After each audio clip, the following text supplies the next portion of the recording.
Hello and welcome to my podcast, #IamWriting.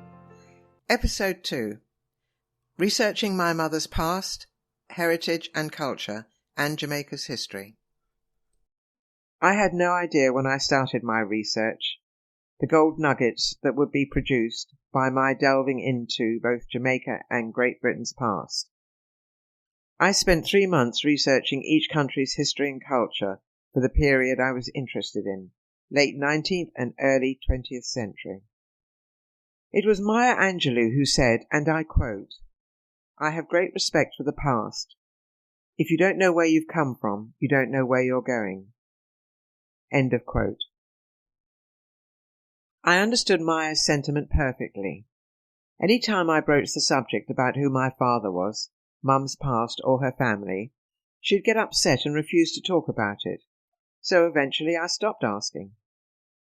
But as a result, although I knew my mum loved me to bits, I grew up confused and without a sense of belonging. So my first job was to find Mum's family. Because I had so little information to go on, I decided to place an advert in Jamaica's national newspaper asking if anyone knew her. Within 48 hours, I received a telegram from one of her sisters asking me to ring her. It was that simple to make contact with her family. 3 weeks later, I flew to Jamaica and met her surviving family. 5 sisters and 2 brothers and a ton of cousins. Due to ill health, Mum wasn't able to travel. As you can imagine, it was a highly emotional experience for me meeting her family. I bombarded my aunts with questions about Mum. I wanted to know every single detail about their childhood in Jamaica. I wanted to know about their schooling, their friends, what they ate, what they did at Christmas. I wanted to know about my grandparents, anything they could remember. I wrote it all down in a notebook that never left my side for the whole 3 weeks I was there. I knew if I was to get a complete picture of my mother's background, I would need to know something about the history of Jamaica and its people. I needed to be able to recall everything so I could tell Mum when I got home. I read about Jamaica's colour prejudice, or racism as it's called today, their class and social structure, which was a mirror image of the class and social structure of Great Britain, circa late 19th and early 20th century. It opened my eyes to how difficult life must have been for my white grandmother, who had married a black Jamaican man. They had 11 children, one of whom was Mum. I thought how brave of my grandmother to follow her heart in spite of the ostracism she would have had to endure by not only white Jamaican society, but all Jamaicans. I wish I'd met her.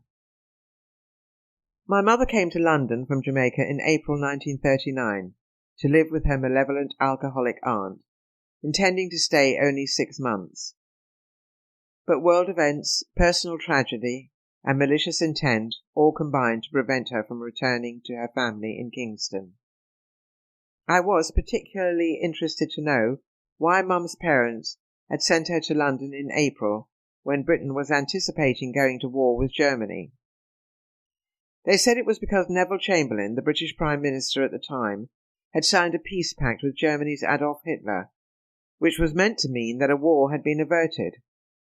So Mum's family thought it was safe for her to come to London. They wanted to know why Mum hadn't returned to Jamaica once the war was over. I couldn't tell them, because at that time I didn't know. But my research would answer that question much later. I returned home with a lot of anecdotal information for Mum. Out came my notebook again, and this time I jotted down everything I could remember from my childhood. I wrote about Mum's mannerisms, the things we liked to do together, the jobs she had, what made her happy, sad, laugh, cry, her superstitions, of which there were many, her sayings, one of which I've never forgotten.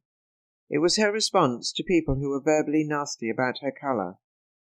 Quietly, she'd tell them, civility costs nothing. I wanted to expand on my knowledge of Jamaica's history.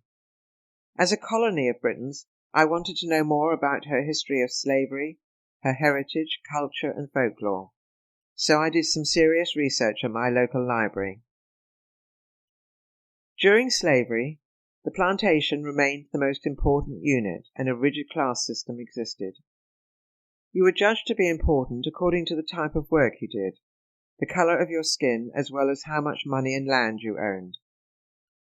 There were three groups of people: the whites, the coloureds, and the slaves who were black.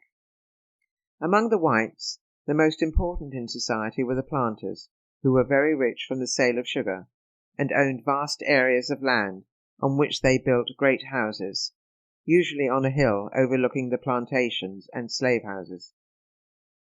Built by expert slave labour, they were manorial, with fine wood panelling, vast rooms, and opening one into another, windows that reached to the floor, and wide staircases modelled on the Georgian style. Below these ample living rooms, gleaming with their shining smooth wood-polished floors, were the quarters of the slaves, who lived in cramped, airless conditions, behind stout iron bars at small windows. Next in importance were the traders, who sold merchandise to the people, tools for the estates, food items such as flour, fish, salt beef, cheese, wine, clothing, and candles. They were very wealthy people, but because they didn't own land, they were considered less important than the planters. After the traders came the coloureds, half white and half black, mulatto, the result of a white man having a child by a black woman, although it was against the law for white women to have children with a black man. The coloureds thought they were better than the slaves, mainly because they were not fully black, their reason being that the closer they came to being white, the more important they were. Some planters did free their mulatto children, and in this way a large number of coloureds were free to start their own businesses. Then there were the skilled slaves. Among these people were midwives, wheelwrights, masons, and carpenters. Next came the house slaves, the blacks who worked as butlers, cooks, nurses, ladies' maids, and coachmen in the kitchen, stable, or garden. They worked closely to their master, and were frequently beaten, particularly if he or she was upset about something. Punishment was often brutal. For example, when a little girl was beaten and nailed through her ears to a tree for having broken a special cup belonging to her master. The lowliest, and they amounted to more than half the slaves in Jamaica, were field slaves, and it was primarily on their backs Jamaica became a jewel in the British Empire. They prepared the land, planted, cut and carried the canes to the mills, then ground it, made the sugar, and carried it to the ships. I found a couple of travel books on Jamaica in the late 1890s and 1900s, which had lots of interesting information about tourists, and gave a really good view of what life was like in Jamaica for colonials living there. I'd spent hours poring over microfilm from the London Times archive, frequently forgetting my original purpose and getting absorbed in something else totally unrelated to my search. I was beginning to accumulate a lot of information about Jamaica, and certainly getting a sense for what it was like for Mum growing up there. But there was another source of information I wanted to tap into. The Jamaican national newspaper, The Gleaner. They had an archive section, and I spent weeks reading newspaper articles and learning about Jamaicans' belief in Christianity and obeah. Obeah is the practice of magic with religious overtones.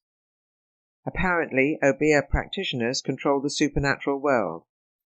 It was an illegal practice in Jamaica, but techniques were passed down in secret from one generation to another, and everyone, no matter their class or colour, practiced obeah.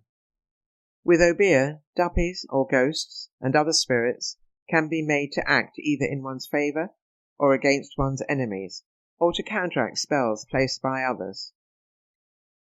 A skilled obeah man can hold a man's spirit in a half-world between life and death, making the victim a zombie. Once controlled, a zombie can be sent on errands, the objectives of which may be to do good or to do evil. I learnt about Jamaicans' chronic gambling habits, how much they loved the mother country, their social mores, their superstitions, and the amount of travelling done sailing back and forth from the West Indies to London and vice versa, by school children, merchants, traders, tourists, etc., a journey that could take 3 weeks. Part of my book is set in London, from 1939 to 1960, and I believed every topic in the book needed to be researched for that time frame. That included life pre-World War II in Jamaica and London, and the build-up to war being declared, life during World War II, which included nursing, entertainment, unmarried mothers, rationing, evacuation, the Blitz, doodlebugs, and the reactions from people to the end of the war, and life post-World War II. In particular, I researched the 1950s, when there was a distinct wind of change in the class and social structure of life in Britain, especially towards people of colour. The latter was brought about by the arrival of the Empire Windrush, with hundreds of Jamaicans aboard. They had been invited by the British government to come to the UK to work due to a labour shortage and to help rebuild the economy after World War II. But Londoners had become angry and violent towards West Indians, who were being blamed for taking Londoners' jobs, their housing and their women. I travelled a few times to Kew in Richmond, Surrey, to visit the National Archives, where a collection of over 11 million historical government and public records are held, and which collection is one of the largest in the world. The main reason I was there was to research my family history. I was interested in trying to locate, through the UK census of 1901, members of my grandmother's family, who originated from Paddington in London and emigrated to Jamaica around 1898. I also wanted to view the lists of passengers and ships that arrived into and departed from the UK between 1878 and 1960. I was trying to find the ship Mum arrived on, and I did. I burst into tears when I saw her name.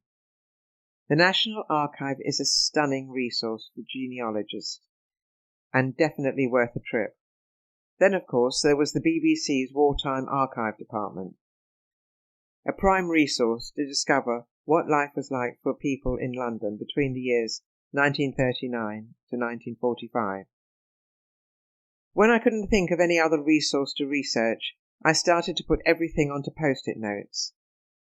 Every single comment, memory, action, anecdote, etc.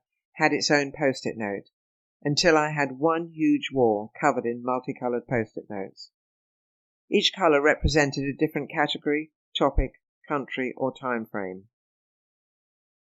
Using these research resources made me aware of how important it is to preserve and learn about the past, whether it's one's own personal history or history in general. I got as much enjoyment accessing records from such diverse resources as I did writing my book. And I'm so grateful we all have these illustrious organisations to learn from. Tune in to Episode 3, Part 1, How I Structured and Formatted My Book. If you have any comments or feedback, you can contact me at mariecampbell43@gmail.com. Until next time, thank you and goodbye.